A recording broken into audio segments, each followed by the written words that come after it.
All right, Assalamu alaikum everyone. So this is our again lesson number 4, which is a continuation of nomenclature. In this video, we will be talking about the naming of alkanes. Now remember, this is just the basics. We will build on these more and more as we go along. Okay, so I hope from the previous video you remember the first two rules that we learned about nomenclature. That is, you count the longest consecutive carbon chain to decide the prefix, and then we said you look at the functional group to decide the suffix. And I also mentioned that for alkanes, the way that you identify an alkane is that if in any organic molecule, all you see are these CC single bonds, so there are no CC double bonds or triple bonds, and all you see are carbon and hydrogens, and all of the bonds between carbons are single CC bonds, then you know that it is an alkane. And as soon as you realize that it is an alkane, look at rule number 2. You must then decide the suffix. For alkanes, the suffix is ane. Now, let me show you an example. So, in front of us, we have these 3 examples, all right, that we will be talking about. Now, let's start from this point and let's see what is the longest carbon chain. So, starting from this point, I can see that this is my longest carbon chain, right? So, we went from this basically first carbon to this second carbon to this third carbon. And one cool way of being sure that you're marking the longest carbon chain is that you must draw a line without ever picking the pencil up from the paper. If you pick up the pencil from the paper while drawing that line between the carbons, it means you're not talking about the longest carbon chain. So it must be a line through as many carbons as you can, and while you draw that line, you cannot pick the pen up from the paper. Well, this is something we usually tell O-level students, so I'm hopeful that by the time you're in A-levels, you're already quite comfortable with, kind of identifying the longest carbon chain. Now you can clearly see that we have 3 carbons right over here, 1, 2, and 3. So we have 3 carbons in our longest carbon chain, and this will decide our prefix. Now from the previous video, if you remember, then for when you have 3 carbons, the prefix becomes prop.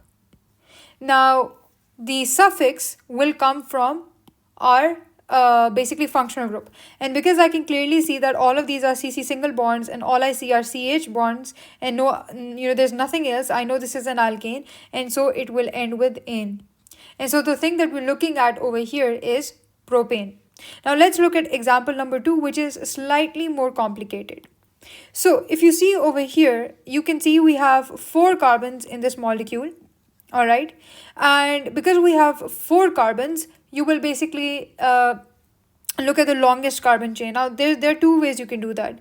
Either you can go straight through these carbons, so like this, right? And you can see these are 3 carbons, and you can clearly see that we are leaving out this carbon because there's no way that I can draw a line through all 4 of them without picking up my pencil. Now, someone might even think this, and if you're thinking this, that is fine as well. And then again, you notice that only 3 carbons are coming in this total chain, and you're leaving out 1. So it doesn't matter if you are labeling this as the longest carbon chain or this as the longest carbon chain, it is fine. Okay. Now, as this is done, now we will number our carbon chain. And actually, let me first write down the root word. So because we again have 3 carbons in our longest carbon chain, the prefix would be prop. Now, then again, if you clearly see over here, you will see that all of these are CC single bonds and all I see are CH bonds, right? So it means it's an alkane. So this is definitely propane. But wait a minute, what about this CH3 group right over here, right? You might be wondering that. Well, of course, this is not just propane. This is something with propane. Now, what I want you to do is I want you to identify this group for me. What is this group? CH3 group. We just did this in our previous video. I am very, very hopeful that you will remember this, that this group right over here, this CH3 group is a methyl group. So now you will write methyl over here. All right. Now, is just saying methyl propane enough? Well, not exactly. Now, this takes us basically to our next step of nomenclature, which is that whenever you have these additional groups attached to a carbon chain, so in this case it's alkyl, when we go forward we will see that there can be many other things. However, whenever you have these alkyl groups attached to your longest carbon chain, you must number your chain first. And so you must number it in such a way that this carbon gets the lowest possible number.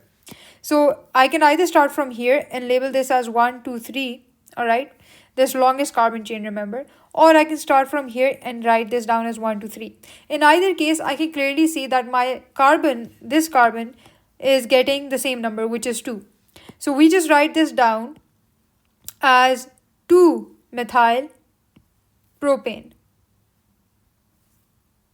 All right, so you have your name 2-methyl propane. Now if you notice, then between methyl and this is the position of that methyl group, between these two you put a dash. So whenever you have a number and next to it you have a word or a name in organic chemistry nomenclature, you put in between a dash.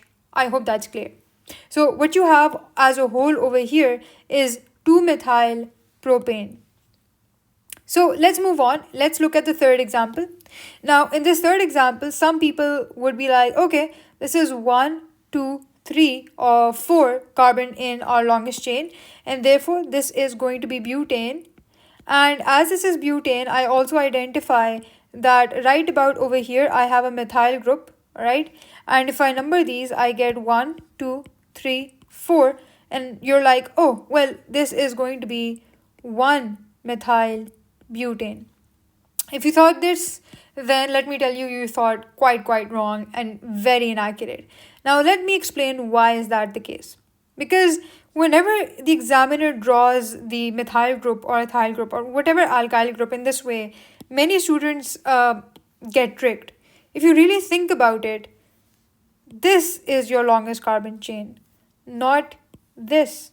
Why? Because even if you start from this point, you can clearly see that you can go through all 5 of your carbons without lifting your pen up, right? So this means, in fact, your longest carbon chain consists of 1, 2, 3, 4, and 5 carbons. And therefore, its name will be pent, all right?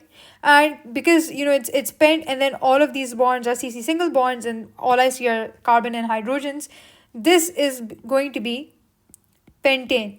Now, do you see anything other than hydrogen attached to any of these carbons, any alkyl groups? No, not at all. And so the name of this organic molecule is simply pentane. Now, let me give you a little bit more complex example. Now, in this case, you can see that we have these CC single bonds, all right? And, once again, let me draw the longest carbon chain. You can either draw this again, all right? Or you could be like, well, no, I want to draw it like this. Even that's fine. As long as you're drawing the longest carbon chain, it's fine. In this case, I'm just going to go with this one. Now, then again, I quickly see the number of carbons in my longest carbon chain, and I can see that these are 5. So I know this is going to be pent. Now, because all I see are CC single bonds, I know that this is going to be a pentane. Now, the next thing is to basically identify if there's any alkyl group which is attached to your longest carbon chain. And I see one over here. I see that with one of these carbons, which is this in this case, we have a methyl group attached. So what I'm going to do now is I'm going to number my longest carbon chain in such a way that this carbon right here gets the lowest possible number.